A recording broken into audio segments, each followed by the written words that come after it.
Hi friends అందరికీ ఈరోజైతే ఇంటింటి లలిత అమ్మవారి పూజ అయితే జరిగిందండి. మా ఫ్రెండ్స్ వాళ్ళ ఇంట్లో అయితే జరిగిందండి. అలాగే ఆ అమ్మ అయితే ఎక్కడ పూజ చేస్తే అక్కడ ఒక ఇంటింటికి ఒక రూపంగా కనబడుతుంది. అలానే ఎవరింటికి పూజ అయితే వాళ్ళకు ఒక వరం ఇచ్చి వస్తుంది అమ్మ. అమ్మ అంటే నాకైతే చెప్పలేనంత ఆనందం అనిపిస్తుందండి. మా ఇంట్లో కూడా జరిగిందండి ఆ అమ్మవారి పూజ. నేను కూడా అసలు చెప్పలేనంత ఆనందం వచ్చిందండి నాకు కూడా. అమ్మ అయితే నాకు పువ్వుల దండే ఇచ్చిందండి. నాకు పువ్వులు కూడా పడ్డదండి. అసలు నేనైతే చాలా అసలు ఇదైనా అండి హట్ అయిన అమ్మని చూసి. అసలు అమ్మ అంటే మహిమతోని అమ్మ ఒక రూపంతో మనకుతో పూజ చేపించుకుంటుందండి. అసలు ఒక్కొక్క ఇంట్లో అయితే ఒక్కొక్క రూపం చూపిస్తుంది అమ్మ. కానీ అలా మనం పూజ చేయడం కూడా మనకు అదృష్టం కూడా ఉండాలండి. ఇలా పూజల్లో పాల్గొని మనం వెళ్ళాలన్న అదృష్టం కూడా ఉండాలండి.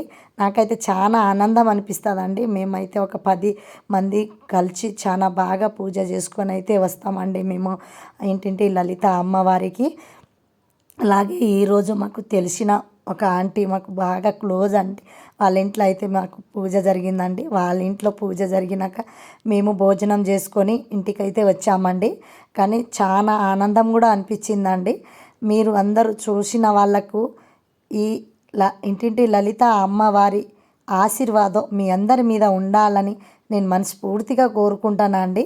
ఎందుకంటే అమ్మ అంటే అమ్మ ఒక ఇంటింటికి ఒక రూపం చూపిస్తుంది. నాకు చాలా ఆనందం కూడా అనిపిస్తుందండి.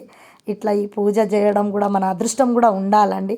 ఇంతమంది ఇంటికి వచ్చి మనకు వాయినాలు తీసుకొని పోవుడు అది కూడా అదృష్టం కూడా ఉండాలండి.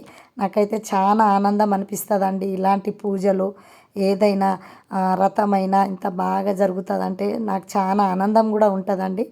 కానీ ఈ అమ్మవారి ఆశీర్వాదం అందరి మీద ఉండాలని నేను మనస్ఫూర్తిగా కోరుకుంటాను. అందరికీ నమస్తే.